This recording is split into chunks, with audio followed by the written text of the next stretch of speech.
Hello students, हम discuss कर रहे थे हार्मोनिक ऑसिलेटर। प्रीवियस वीडियो में हमने हार्मोनिक ऑसिलेटर की श्रोडिंगर वेव इक्वेशन को सोल्व किया और उसके लिए वेव फंक्शन निकाला। जो Schrodinger wave equation harmonic oscillator के केस में आती है वो इस तरह से है, d2y² plus lambda minus y² psi equal to 0, where जो लैम्डा है आपका, वेयर लैम्डा इज 2n+1 और n can be 0, 1, 2, 3 and so on. Here y is equal to alpha x. ये हम सब प्रीवियस लेक्चर में डिस्कस कर चुके हैं। जो सॉल्यूशन है इस इक्वेशन का, solution of equation, let us consider this is 16th equation, क्योंकि हम 15th तक आई थिंक कर चुके थे। इक्वेशन 16th हमने निकाल लिया था। सॉल्यूशन जो है इस टाइप का आता है, an hn function of y e⁻−y²/2। Here an is normalisation constant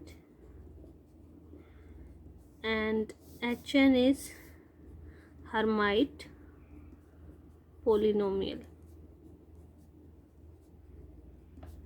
previous lecture में हमने देखा कि हर्माइट पोलिनोमियल की फॉर्म कैसी होगी, वो हम जनरेटिंग फंक्शन मेथड से डिस्कस कर चुके हैं। आज हमें क्या करना है कि हम वेव फंक्शन हमारे पास आ गया है, लेकिन ये नॉर्मलाइज नहीं है, हमें नॉर्मलाइजेशन कांस्टेंट निकालना है।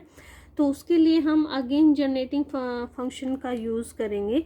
जैसे कि प्रीवियस लेक्चर में हमें पता है, वी नो जो जनरेटिंग फंक्शन हमारे पास था which is e⁻t² plus 2yt is equal to क्या था, summation n from 0 to infinity hn function of y t⁻n/n factorial. इस तरह का हमने जनरेटिंग फंक्शन डिफाइन किया था प्रीवियस लेक्चर में।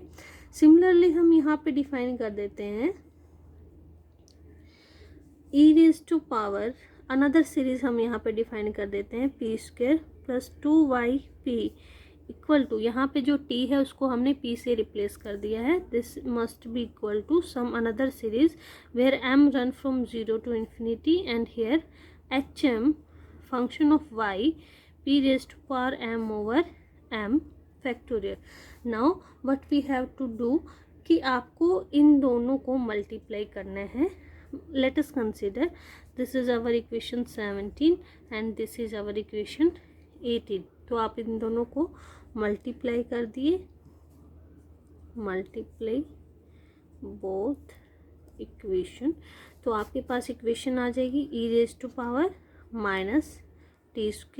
Plus 2yt into e⁻p² plus 2yp is equal to summation n from 0 to infinity, summation m from 0 to infinity h n y h m y t⁻n/n factorial and p⁻m/m factorial. Let us consider this is our equation number 19। अब हमें क्या करना है कि दोनों तरफ e⁻y² से इसको मल्टीप्लाई करना है। Now multiply equation 19 by e⁻y²। तो हमारे पास इक्वेशन रिड्यूस हो जाएगी। इसको e⁻y² से हम मल्टीप्लाई अगर कर दें तो ये आ जाएगा e⁻t² plus 2yt into e⁻p² plus 2yp into e⁻y²। इससे हमने मल्टीप्लाई कर दिया।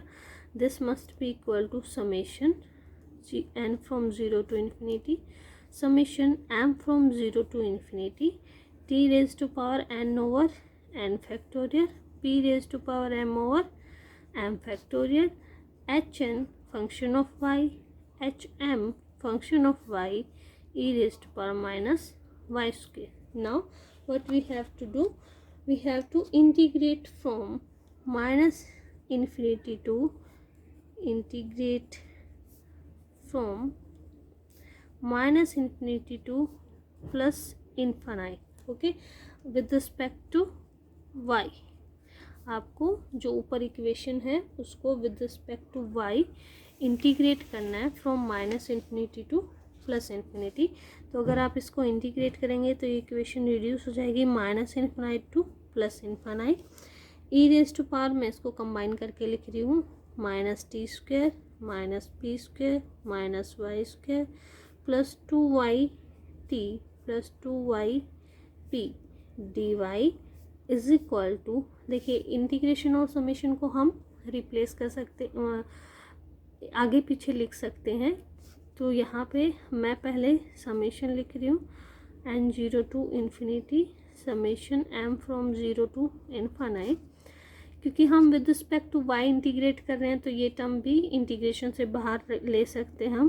T raise to power n over n factorial p raise to power m over m factorial. Now integration from minus infinity to infinity H N y h m y e raise to power minus Y square D Y, okay.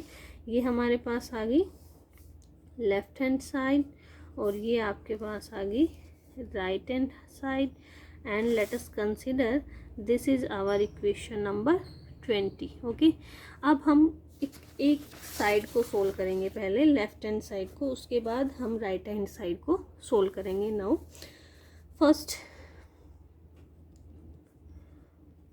first we will solve left hand side of equation 20, okay.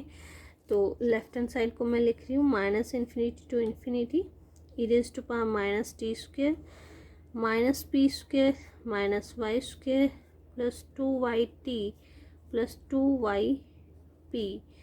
अब यहाँ पे अगर मैं थोड़ा सा substitute कर दूँ, यहाँ पे मैं लिख दूँ माइनस 2t p और इतना ही इसमें ऐड कर दिया plus 2t p D Y. उससे कोई फ़र्क नहीं पड़ना क्योंकि एक दूसरे के साथ वो कैंसिल आउट हो रही है D Y, okay.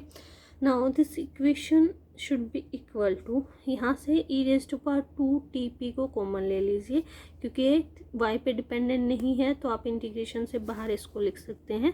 This become e raise to power 2t p integration minus infinity to infinity e raise to power, बची हुई टर्म में से आपको नेगेटिव कॉमन लेना है। ये मैंने बाहर ले लिया तो ये पॉजिटिव रह जाएगी टर्म, ये भी पॉजिटिव रह जाएगी, ये भी टर्म पॉजिटिव रह जाएगी, ये नेगेटिव हो जाएगी 2y t, ये नेगेटिव हो जाएगी 2y p, यह टर्म हमारी पॉजिटिव हो जाएगी 2t p और ये विद रिस्पेक्ट टू y, ठीक है। अब ये परफेक्ट स्क्वायर हमारा बन गया। ये सब कुछ सब्स्टिट्यूशन हमने किसके लिए किया, ये सब्स्टिट्यूशन ताकि जो टर्म है वो हमारी परफेक्ट स्क्वायर बन जाए। तो ये हमारे पास आ गया perfect square which is e raise to power 2t p integration minus infinity to infinity e raise to power minus, this is the perfect square of y minus t minus p square D y. अब आपको इस integration को solve करना है। तो हमारे पास जो left hand side है मैं लिख रही हूँ left hand side equal to क्या है, ई रेज टू पावर, एक बार इस इक्वेशन को नोट कर लीजिए ताकि मैं जब पेज टर्न करूँ तो आपको ये ध्यान रहे कि इक्वेशन क्या है, हम इसको सोल्व करेंगे। तो ये है e raise to power 2t p e raise to power 2t p integration minus infinity to infinity e raise to power minus y minus t minus p square, yes square into D Y, this one.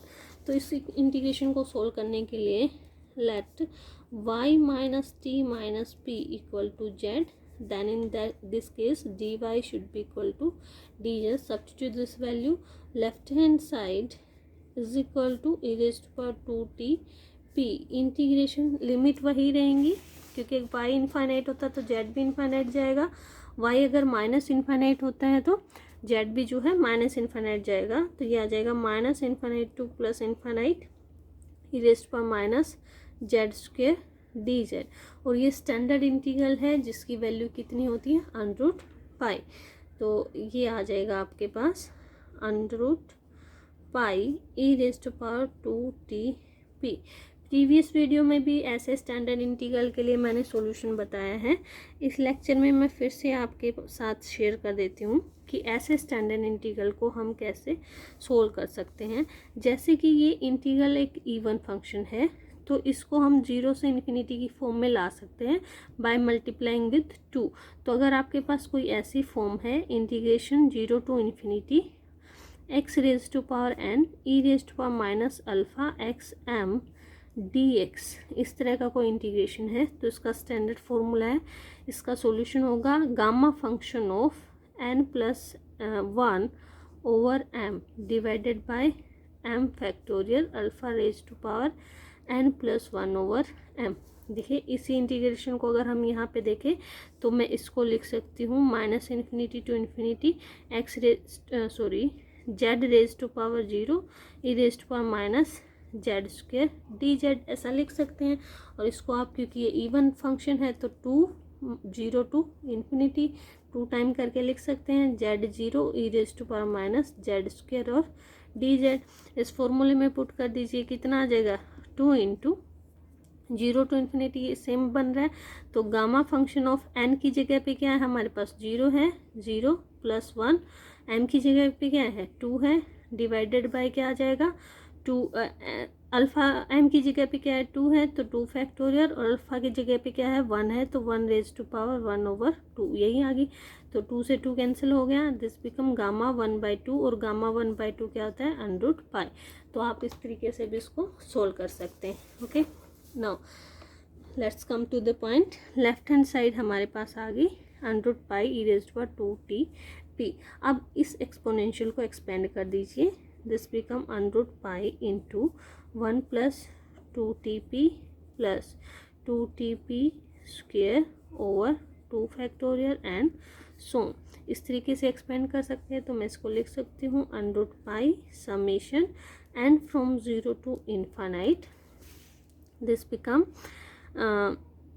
2tp raise to power n over n factorial, ऐसा हम लिख सकते हैं। तो ये हमारे पास left hand side आ गई। तो now compare this side with the right hand side of equation 20 जो हमने यहाँ पे निकाली थी। इस इक्वेशन की लेफ्ट हैंड साइड को राइट हैंड साइड के साथ हम कंपेयर करेंगे। इस इक्वेशन को कंप्लीट लिख लेते हैं, ये वैल्यू पुट कर लेते हैं, तो ये आपके पास इक्वेशन आ जाएगी। This become, let's use next page use कर लेते हैं ताकि इजी रहे। तो हमारे पास लेफ्ट हैंड साइड है under pi summation n from 0 to infinity, यहाँ लिख देते हैं फ्रॉम 20, है ना, 20 से हमें ये निकला है 2 raise to power n t raise to power n p raise to power n over n factorial, ये आ गई। राइट हैंड साइड लिख लेते हैं 20 की क्या है, right hand side is summation n from 0 to infinite summation m from 0 to infinite t raised to power n over n factorial p raised to power m over m factorial integration minus infinite to plus infinite h n y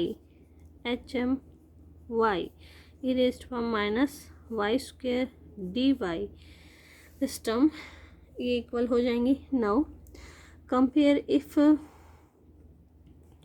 n not equal to m। Okay, तो यहाँ पे t raise to power और p raise to power के equal power के coefficient को compare करें। अगर हम compare coefficient for equal power, है ना, तो इस केस के लिए ये यहाँ पे देखिए t की पावर n है, p की पावर m n है, लेकिन यहाँ पे p की पावर m है और n m के इक्वल नहीं है, तो दोनों तरफ से इधर कोफिशिएंट इस केस के लिए 0 हो जाएगा, यहाँ पे नहीं है कोफिशिएंट, दिस इम्प्लाई ये जो टर्म है वो क्या हो जाएगी 0, minus infinity to infinity h n y e raised to minus Y square dy must be equal to 0। तो एक केस हमारे पास ये आ गया, ठीक है। Now if n equal to m, अगर ऐसा है तो compare coefficient of compare coefficient of t raise to power n and p raise to power n, क्योंकि दोनों इक्वल हो गए तो यहाँ से कोफिशिएंट अगर हम निकालें तो क्या बनता है, under pi two raise to power n over n factorial, और इस तरफ से अगर हम कोफिशिएंट निकालें तो क्या निकलता है, 1 over n factorial into 1 over m की जगह क्या आ जाएगा, अब एन आ जाएगा क्योंकि दोनों इक्वल हैं, n factorial integration minus infinity to infinity H N y, h m की जगह क्या लिखेंगे, एच एन ही लिखेंगे क्योंकि इक्वल हैं, y e raise to power minus Y square D y, n factorial से एन फैक्टोरियल कैंसिल, तो हमारे पास सॉल्यूशन आ गया integral minus infinity to infinity H N y into h N Y e raise to power minus Y square D Y equal to, ये इधर ले आइए, this become 2 raise to power N under pi N factorial. ठीक है, अब देखिए हमें normalisation करना है, तो नॉर्मलाइजेशन के लिए हमारे पास जो वेव फंक्शन डिफाइन था वो किस तरीके का था, psi n is equal to a N H N Y e raise to power minus Y square over 2। Okay, अगर आपको नॉर्मलाइज करना है इसको तो इसके स्टार के साथ इसको मल्टीप्लाई करना पड़ेगा, बट उससे पहले हम इसको, this is psi n y, हम लिख लेते हैं साई एन एक्स, क्योंकि हमारा मेन फंक्शन जो था एक्स की फॉर्म में था, this become a N H N alpha x e raise to power minus alpha square x square over 2। Okay, अब हमें देखिए अगर आप इसको नॉर्मलाइज करेंगे तो इसके स्टार से मल्टीप्लाई करेंगे माइनस इन्फिनिटी टू इन्फिनिटी, और ये कॉम्प्लेक्स इसका जो है नॉर्मलाइजेशन कांस्टेंट ए है, इसका सम ए एन प्राइम होगा, वो हमें नहीं पता क्या होगा। ठीक है, हम ए एन निकालेंगे क्योंकि अभी तक हमारे पास वाई की फॉर्म में सब कुछ है। तो देखिए psi n y mod square D Y must be equal to 1 है ना, किसके लिए होना चाहिए, फॉर नॉर्मलाइजेशन, यही कंडीशन होती है।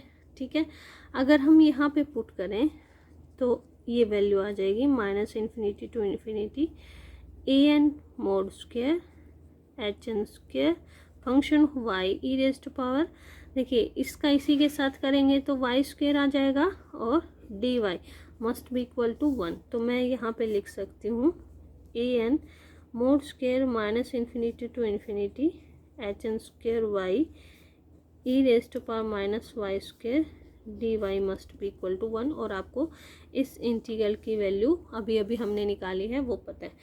ये तो हो गया कि अगर आपको वेव फंक्शन वाई में दे रखा और आपको नॉर्मलाइज करना है। ठीक है, अब आपको अगर एक्स में नॉर्मलाइज करना है तो क्या करेंगे, now y is equal to क्या है, अल्फ़ा एक्स है, this imply d Y equal to क्या आ जाएगा, अल्फ़ा डी एक्स, पुट कर दीजिए, ये क्या आ जाएगी ऊपर वाली term A N mod square minus infinity to infinity H N square alpha x है ना, e raise to power minus alpha square x square, और यहाँ पे हमारे पास क्या आ जाएगा, डी वाई की जगह पे अल्फ़ा डी एक्स, तो मैं इसको लिख देती हूँ अल्फ़ा और यहाँ पे d x, this should be equal to 1। ये इंटीग्रल की फॉर्म भी हमारे पास है क्योंकि ये हमने अभी अभी सोल्व की है।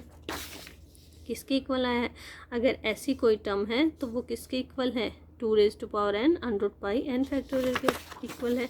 तो ये इंटीग्रल की वैल्यू अभी अभी हमने निकाली है जो कि इक्वल है under pi 2 raise to power N और एन फैक्टोरियल के पुट कर दीजिए, this imply alpha mod a n square under pi 2 raise to power n n factorial equal to 1, hence A N mod square should be equal to,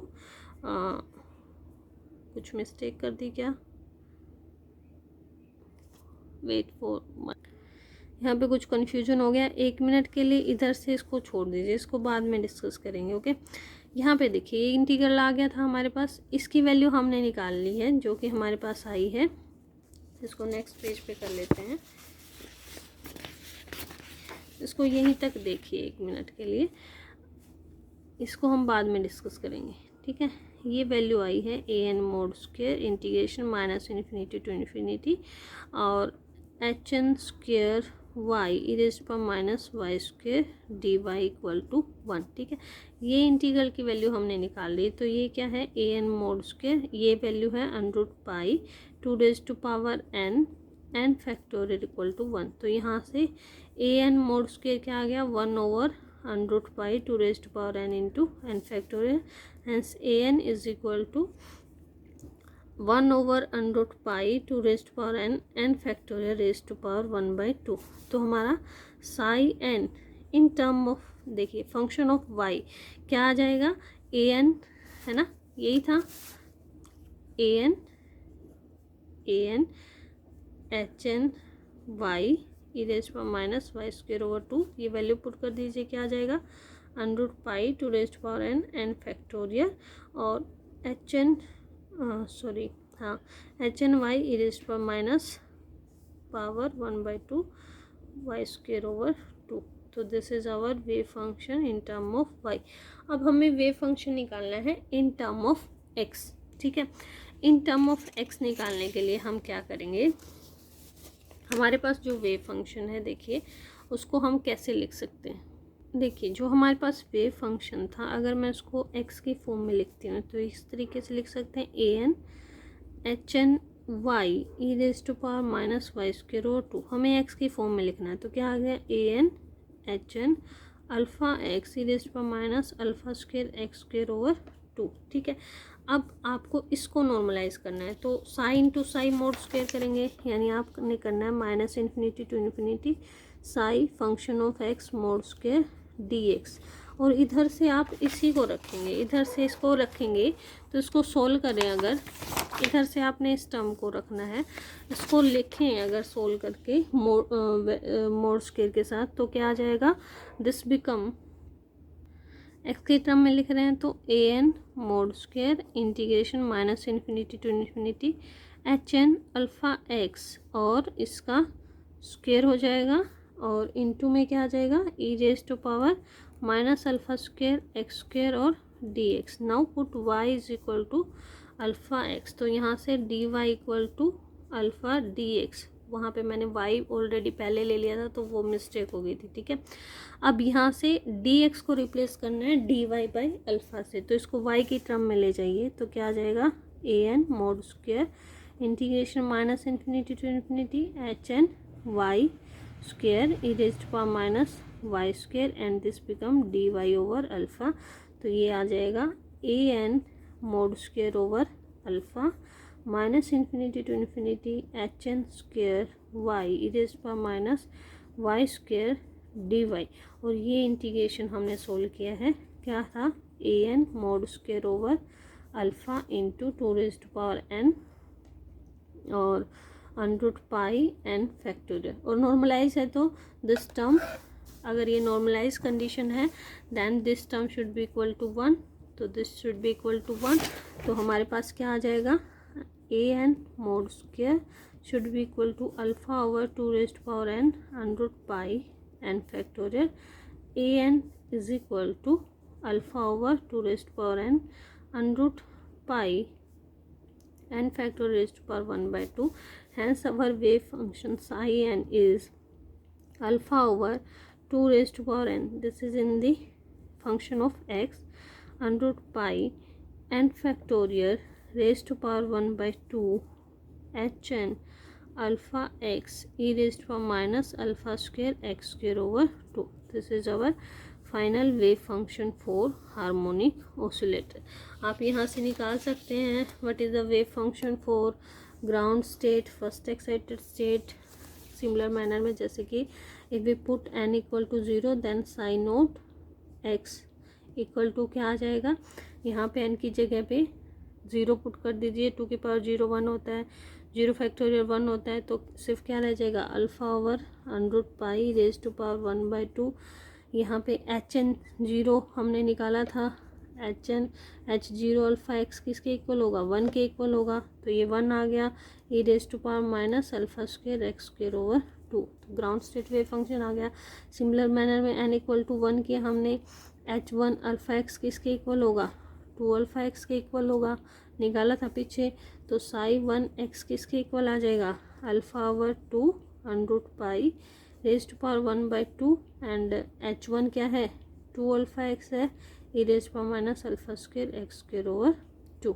similar manner में आप second excited state and third excited state निकाल सकते हैं। तो ये था all about wave function. Wave function की form कैसे बनेगी वो हम प्रीवियस लेक्चर में ऑलरेडी देख चुके हैं। बहुत इंपॉर्टेंट आर्टिकल है, आई होप समझ आ गया होगा।